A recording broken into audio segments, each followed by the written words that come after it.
For Rolling Loud, they don't call it Rolling Loud for like their NFT. They have it under Loud Punks. Are they trying to play on the crypto punk aspect? Is it just, hey, with like hip hop and whatnot, we want to have like the punky attitude?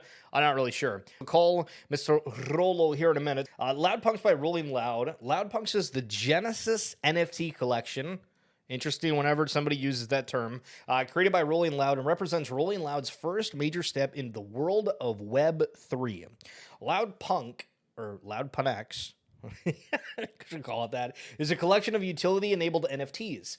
Loud Punex will provide global entry into every Rolling Loud music festival. When we say entry to all Rolling Loud music festivals, we mean every single one. New York, New York. Go down to Miami, hang out with the BAYC boys. You got Portugal, huh? Crypto tax, apparently a little bit better. Toronto, come see me. Hell friggin' yeah. We got Thailand and more, and they're just getting started. The mint's coming soon. Right off the bat, I don't know if any of you look at the shapes and think the Gray Boys DAO. I don't know why. That's what I do. But yeah, so utility lifetime access to Rolling Loud, lifetime access to all future Rolling Loud festivals in New York, Miami, LA, Portugal, and more. There's a Discord entry to the token gated Loud Punks Discord channel, which will feature premier hip hop content, digital concert experience, and exclusive info on all future Rolling Loud projects. Punks Preferred. Holders will receive preferred status within all Rolling Loud festivals, with perks including priority entry as well as admittance to the So when I went to the Overwatch event in Toronto, there was like a difference between like the front seats, like their VIP, and like the back ones, and like literally the only difference was that it was like 4 or 5 rows that were closer than the other ones, and then you got like a scarf. But they charged like exponentially more. So I don't know at these concerts is, the early access, some of these things going to be worth it. We'll obviously dive into it. But just from my personal experience with that event, because I haven't gone to too many recently that have those kind of extra things, I'm boring. Listen, going to these concerts, listen, we can go out for food before you go and have a good time there if you go to Toronto, okay? That's basically the idea. But then also they got different merch. And again, if you go on YouTube and just look up Rolling Loud, you'll see a whole bunch of content regarding them with a whole bunch of other stuff. Mike, man, at Loud, the benefit is really a place to chill and sit. Okay, so general admission, there's no seats. Interesting. Okay, cool. Yo, Xavier, you've been there. Guys, you're nuts. You're nuts. Yo, you good if I call? It's funny as hell, right? Because like we're doing this Twitch stream, and there's certain people that have like this hardcore like professionalism, right? And not to say that like I don't try to make things like orderly and whatnot, but I'm sitting here like, oh, yo, you good? You come on, ready to do? You need a couple minutes? We're chill. No worries. You know what I mean? And then watching these TV broadcasts, everything's got to be right down to the wire. If something doesn't happen the right way. I used to work for an Ontario Hockey League team, if you're familiar, but basically it's just like a feeder system to the NHL, AHL, obviously other hockey leagues, but just like top tier stuff. And we had like radios in there, and I was like the video board operator.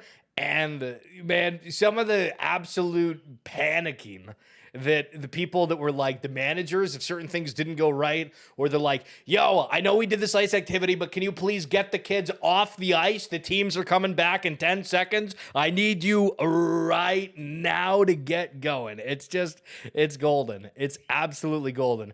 All right, let me call up Mr. Rolo here, and we will learn all the good stuff. Yo, good morning. Good morning. GM, how are you, man? Yo, good. How are you? Listen, the vibes are electric. We're going over the site a little bit, but I want you to kind of give us the lowdown of all the good stuff that Rolling Loud is about. Maybe a little bit of background on yourself. Yeah, vibes always electric in this stream from what I've seen. Well, thank you, sir. Also, listen, NFT merch right there. Yo, if we buy one of these NFTs, can we get the sweater that you're wearing right now? Because I'm down for it. I have to get with the merch team on quantities. Okay. This is an old piece of merch, so I don't know if this is still in production. We got to bring on Ray for that. But you seem, I was watching, you did a quick overview on everything. I guess the biggest component of this is that it's 10,000 lifetime entrances into all our festivals. I think you've seen people similarly do this with Coachella, but Coachella did it on Solana. Not to shit on Solana, but it was a really limited distribution. I think it was really expensive, and it was only on FTX Marketplace. You've seen Lyrical Lemonade do it for a 3-year ticket, which is awesome. We love Cole, just unbelievably talented. And that's only one show a year. So this is a lot different. We're at 6+ shows, continuing to expand, and it's every festival. I mean, I don't think anyone else is offering an at-scale meetup in Asia, in Europe, some in the US, but 3 every single year, and also in Canada to our friendly northern neighbors. Yo, let's go. Shout out Canada. Yeah, let's go, Canada. So you guys have this avatar component that we've seen. Obviously, things haven't been revealed, but I mean, basic information, like, is this minting already? Is it something that's coming up? What's the kind of TLDR for anyone that's learning about this for the very first time? Mint will be November 9th. It's a 10K collection, and price has not been announced yet. But I think you can conservatively say our general admission ticket is about $500, and there's 6 shows. We're announcing another European market coming up. I cannot be the one to announce that. But that would conservatively put you at $3,500 a year, and the mint price in terms of USD will be below that. It will be an all ETH sale, so not to confuse anyone by referencing USD. I think some of us still use USD, so it's a nice way to mark things. So give me a little bit of a background about how you got involved in this, and then maybe speak from what you've known about how Rolling Loud's wanting to enter the Web3 space, because we're seeing more and more traditional companies realizing, hey, NFTs can be used for access enhancement for consumers, et cetera, et cetera. But what's the lowdown about how you got involved, and then Rolling Loud's thoughts overall on Web3?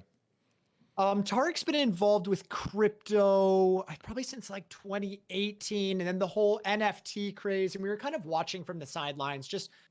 Obviously we could have dropped something pretty quickly and, kind of capitalized on all that was going on. But Tarek's really about paying attention and understanding things before he gets involved with them. So we've really taken our time on this, and we felt that the lifetime membership was very true to the nature of crypto.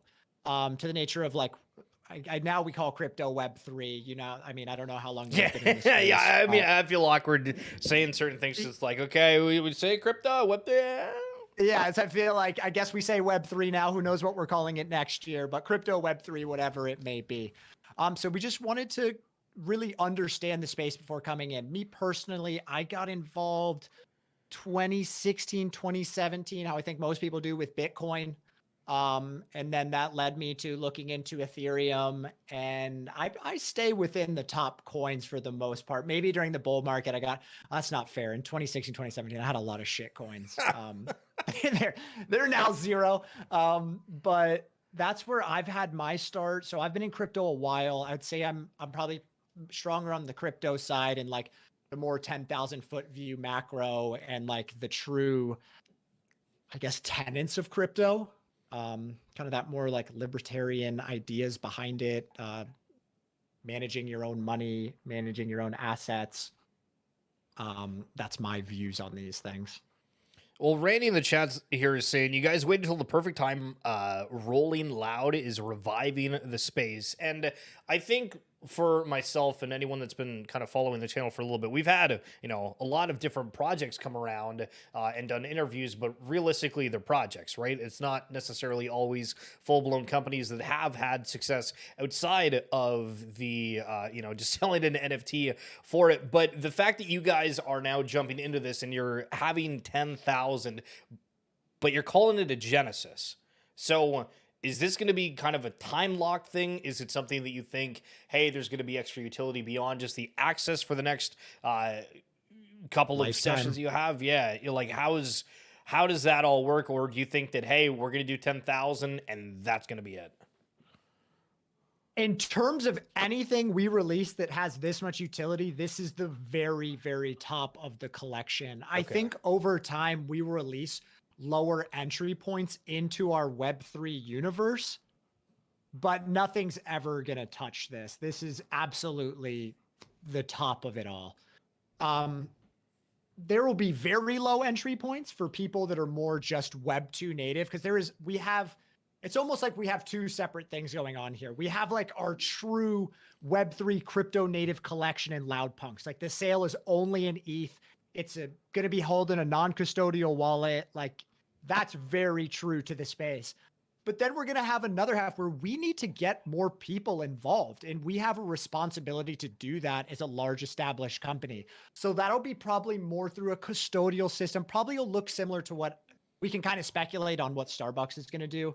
I think what sorry to kind of venture off. No, you're good. You're vibing. Starbucks launching on Polygon, I think, is incredibly bullish. I love to see them do that. But then again, I think they will go through a custodial wallet to kind of like make that a smooth process and kind of, Teddy, what's going on, buddy? Come here. Teddy's speaking up. To make that as smooth of a process for those users as possible. You and I love janky shit. We're like, oh, the jankier, the better. Like I have to sign multiple transactions to do what? Is this going to end up in my wallet? Like, what a fucking rush. Like that is not what is going to get the next billion people into crypto. Right. So that's the reason for that term there. But we want to make sure that people know, like, this isn't like we're just doing this and we're fucking done. Like, we plan to continue to expand and do more in the space. We made the largest music festival in the world, and we plan to keep that same energy in Web3. So you talked a little bit about kind of like your universe in a way, and I don't know if that was like a foreshadow or anything, but are you guys looking at the Sandbox, Decentraland, creating that metaverse type thing? I know there was certain projects like Tools of Rock that came out like a year ago, and they were like, oh, we're going to host concerts in Sandbox, and I don't think anything's happened with that because Sandbox isn't ready for it. The technology's not there. I don't really know, but how do you guys foresee your digital offerings on top of, are you creating metaverses in these metaverses? So we've been in talks for probably close to a year now on developing something of our own. It's not something we want to rush into. I mean, you're a gamer, I'm a gamer. A lot goes into developing a video game. We can keep pretending and calling metaverses instead of calling them fucking video games, but they're, for the most part, they're fucking video games. Yeah. In the short term, though, we definitely look to host spaces in those existing metaverses for meetups. On the simpler side, we think we have a really interesting angle with the metaverse because we do have something to bring to the metaverse. I think a lot of the metaverses that are being created, again, I don't want to shit on people that are like metaverse maxis here, but it's like, I'm going to go play a video game if I want to play a video game. Like, I'm going to go play fucking Call of Duty. Like, we have a concert to stream. So that would be a reason to actually go instead of maybe just, usually we stream to YouTube or Twitch for all of our I watch a whole bunch of them. I love that you guys do that. Yeah. And so we would love to make it a little bit more of an interactive experience and provide an elevated experience to our Loudpunks, but then also create entryways for people who don't own Loudpunks and just want to like sign in. And again, that's kind of where we talk about custodial wallets, and maybe that's what that'll look like for most people. The future for the concert industry, because Jeremy is like, concerts are dead, even though you guys are crazy with it. What was it like dealing with COVID and whatnot and having this pivot now where you're kind of able to go and travel the world again? I mean, it was tough for us as a company, seeing that we're growing fast. We were established in 2015 and now it's 2022. If you look at, I see Tomorrowland in chat. To reference Tomorrowland's project, I'm pretty sure if you collect all three and fuse them or whatever the fuck you have to do, it only it reserves you a ticket. Essentially, it's like a whitelist for a Tomorrowland ticket. So that's very different. The Loudpunks itself is the ticket. Like, you don't have to buy anything. You're done. You never have to fucking go buy a ticket again. Sorry, that threw me off. Will you reiterate the question? Just in the terms of how COVID affected you guys, and now you're kind of going to a world where it's like, hey, you can go anywhere and do anything again.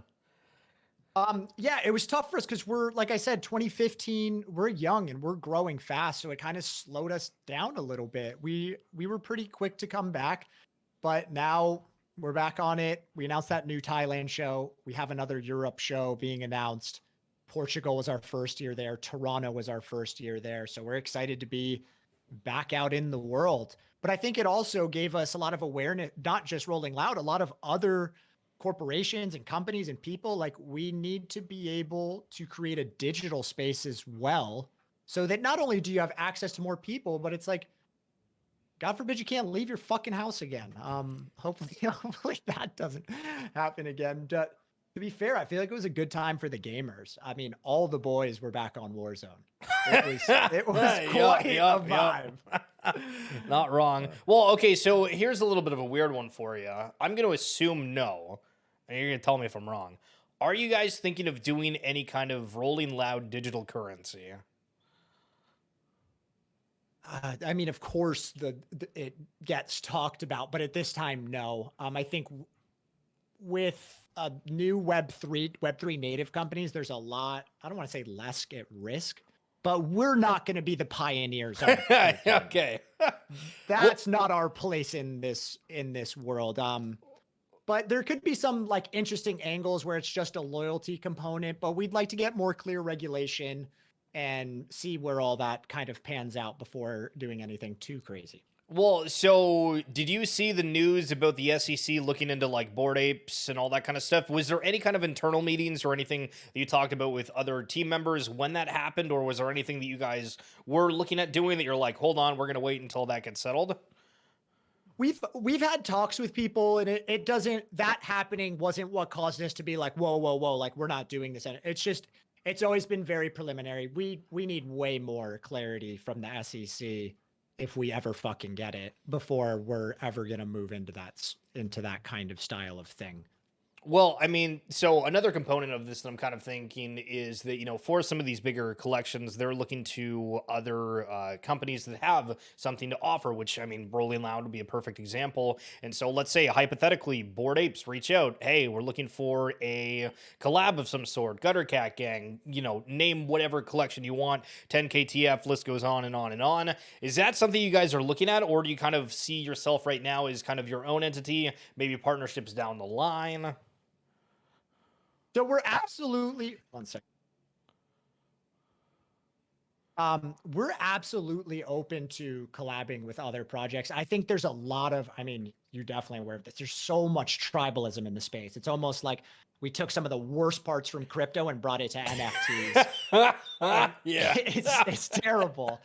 So with a real life meetup happening so many times, I'd really love to see like multiple collections come together and enjoy themselves. Teddy, come here. And enjoy themselves at the festival and kind of put all that to rest. I think there's low liquidity in the space right now, so everyone feels like it's a fucking competition. Like, guys, we didn't build NFTs for this year. Like, this is a forever thing. Like, if we don't get more liquidity in the future, there's bigger problems than to fight with each other. So we're kind of hoping to put some of that to rest. I do not plan to be beefing with any fucking collections over some nonsense like a Twitter poll or any of that. Right. Well, so the music industry, specifically with NFTs, I feel is at kind of a weird point where it's getting attention and people are kind of like aware it exists, but it still doesn't feel like a method or, you know, artists coming up through Web3 are really a thing super hard right now. Like, obviously there's, you know, your specific people that have successfully done that, but it feels that it's not really gotten to the stage that it could.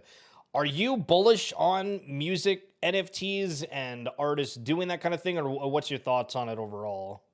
Loaded question. Holy Dozo, he is a little chunky. I won't tell him you said that, but Teddy's a beefcake. Music NFTs, they're in their current existence, I think are really, like you said, challenging to use. Like, I've been on some of the kind of like marketplaces and it's not super enjoyable. In their current existence, I don't know if we'll see them succeed in that way. I still think it's very bullish for young artists to use it. I think it would be so cool if Future and Lil Uzi Vert and Kanye or whoever it might be we're able to see who the first 100 people were that really fucked with them. But that's a tough sell for an artist, like who especially hasn't even made it yet. Like, hey man, in 15 years, this is going to be so fucking cool. Like, Right. it's Yeah, like, yeah. it's not a great pitching point, but I do think there's like some really, I guess this wouldn't be considered a music NFT. I think there's some really interesting things you can do through like a loyalty program, specifically with merch. I don't know how in tune with that space you are, but Verite, like an indie style artist, did a partnership with IYK.app that was like that you're able to mint an NFT off of the merch, and it's kind of connected in a way. Okay, cool. It's really cool, and you're able to like drop content to that merch. Well, okay, so with to, that though, would you say that, because I'm trying to think of like, why is it that we're having just art-based things that end up flying, but like music ones where, you know, it is still good, right? Like it's a different kind of medium, but then I'm thinking of like Fluff World where you have that art and then you also have the music base to it. Do you think that the way for music to become mainstream is it being attached to merch, or, you know, the PFP avatars, even though I know that it's not as hot as it once was in theory. But how do you think that shapes up? Like, is it, you need to have an extra component to your music to be able to have it as a music NFT?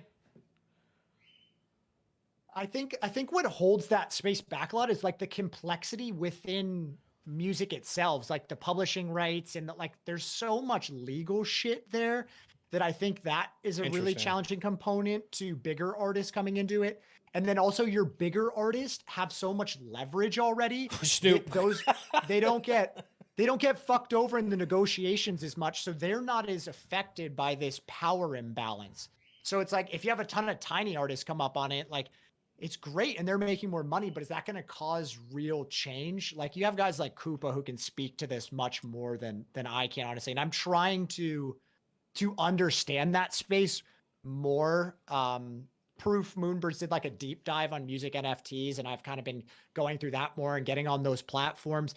But I think there's a UI UX issue within it, which the whole space has, but it's even more affected by the music side. I mean, Spotify is so seamless. Like to get people off of using that is such a challenge. Like instead I'm going to go in my wallet, I'm going to listen to a 2-minute clip and connecting with your phone. And maybe the question is actually more what kind of platform can end up getting mainstream adoption. I know we throw that term around and maybe it's not even mainstream, but at least some kind of market share for it. Because I know Audius has been talked about and brought up, but I feel like it's not near where it needs to be. But like, have you looked into Audius? Do you have any thoughts on it? Yeah, I had some tokens, so I have looked into it. Kind of like bringing us back to the merch thing, because I had like more on that thought. I think you need, like, artists can use the merch and providing a better experience or doing some other style NFTs to warm people up to the technology, and then maybe can more successfully drop these more traditional music NFTs. I think it's really challenging to just right off the rip go music NFT. Whereas if you get them to buy a hoodie, and they were going to buy a hoodie anyways, and now this hoodie gives them some extra cool shit, and they're like, why does this hoodie do this? And they're like, oh, it's actually blockchain technology. And they're like, so then when they do drop a music NFT, maybe they're a little warmer to it. They're like, well, that was pretty fucking cool, so maybe this will be cool also. I think you need more time and more warming up of your audience to successfully release one if you are not a Web3 native musician. That's my take. Again, I'm by no means a fucking expert. I don't think anyone is in this space. Well, so let's kind of double down on the thoughts here, because it's all about like getting kind of like a following. And are you from Web3? Are you from somewhere else and trying to just use NFTs as enhancing it? But I mean, using Bored Apes as an example, I'm still seeing people that post, oh, hey, I bought this ape, I'm naming it this, you know, follow the story of how we're kind of creating this.